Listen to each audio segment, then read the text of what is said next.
let's talk about Oracle. One of the interesting things was at OpenWorld how they really leaned heavily on their competition with Workday and pretty much just dismissed SAP as a contender at all.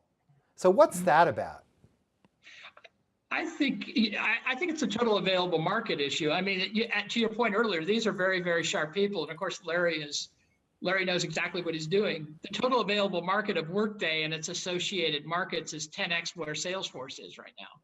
So it's a very attractive target, and positioning against them relative to SAP is completely understandable. I mean, SAP, clearly has a strong ERP base, has done fine, with a variety of its acquisitions. However, it's not nearly as attractive as a target as a cloud-based company making headway in a market with a 10x market size multiple than other competitors they've picked out on the past. So really, he's signaling, hey, there's a total available market pool. This is a great profit pool, and I want a part of it. I think that's what he's really saying. That the Workday addressable market is better than the SAP addressable market? I mean, is that the point, or am I missing something? Growing. It shows potential for growth, whereas the SAP market doesn't. I don't think that Larry wants to take such a high-profile event to go into the trenches of how they win and lose deals every day against SAP on their core business, on their core functionality around ERP. I mean, that's probably where they face the majority of competition. SAP's efforts into the cloud have been sometimes strong, sometimes weak. They're not a poster child of exceptional cloud competitiveness and strength. He's further ahead looking at Workday and saying, how do I position against HCM there? That's a growing market. The total available market is much larger. The compounded growth rate is greater. They're dealing with customers who believe in the cloud at the enterprise level, to Larry's point, that the CIO believes that. And I think that, to Larry's point, the heterogeneity of technology stacks is driven by the decision maker. A CMO or a VP of marketing is going to go, well, that's a great analytical tool. I need that to be able to manage my pipeline or to quantify my value as a business unit, relative to the CIO saying I need enterprise-wide consistency. But yeah, back to your point, I think that that's what's going on. I think that it's just a prime base. It's an enterprise that believes in the cloud, could go to hundreds of thousands of seats immediately, plays exactly to where he wants to go with his revenue model. Don't forget the narrative, right? These conferences are about a narrative. They always are. So if the narrative for Oracle, it's cloud, they're innovating, right? That 2 words, that's what they're trying to project. So if you come out and you start yapping about SAP, well, it's like reading a sports story from 10 years ago. We've all heard it over and over again, right? We know how it turned out, how it's still turning out, whatever. But it's an old story. And that's why, you see Larry Ellison going off on AWS, right? Because even at Workday, arguments get a little tired, right? I see Workday, Oracle, I'm thinking apples and oranges. I mean, they compete in the same space in HCM and, maybe ultimately financials, but, it's a different kind of company that they go after. But I think that supports the idea that it's positioning as much as it is anything else. It is, in fact, the right opponent at the right time. And the story against SAP, you're right, it's old. So I want to tell an exciting news story that sets me into the markets and the focus and the way I want to be seen. And that perception shapes a lot of people's reality. So the narrative, as Larry Dignan was saying. I think there's 2 really critical pivot points for them on this whole infrastructure strategy. First of all, can they innovate at the speed of Amazon? Arguably, yes, because they are a powerhouse. Oracle is a very strong engineering-centric company. So yeah, could they match them on that? Could they match them on pure patent production?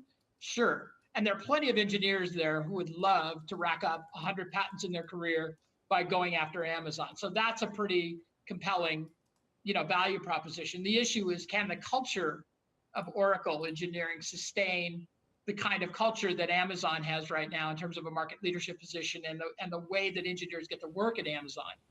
So can they pace on innovation? Sure. I mean, they've got to win a patent war somewhere. I mean, they've got to rack up a couple hundred patents really fast. And Oracle has the ability to do that. Can they match the cadence of price cuts of Amazon? That's a completely different story, because while they do have that, that great revenue stream coming off of their database business, matching the cadence of the price cuts of Amazon, really hard to do, and stay profitable and still grow.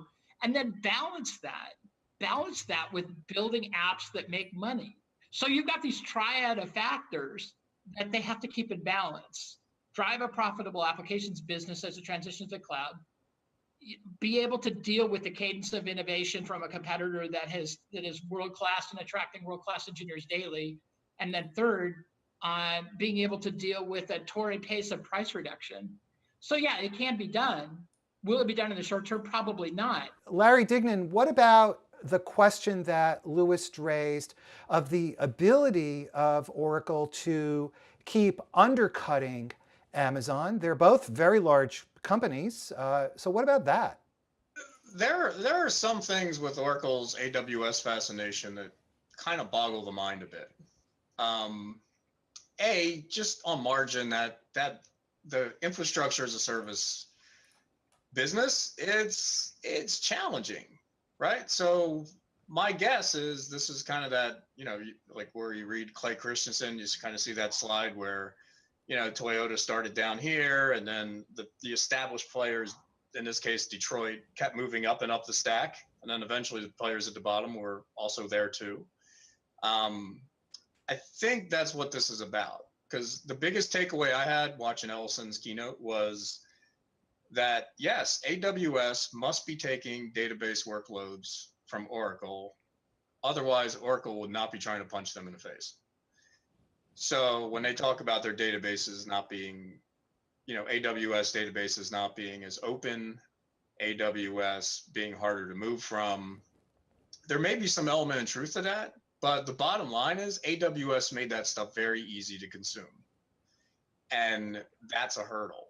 I think for Oracle's strategic point of view, they need the infrastructure piece, because they need to sell you on the platform and ultimately the applications, because that's where the money is. So it's the fuller scope. So the infrastructure is the fuller scope of the suite. Right.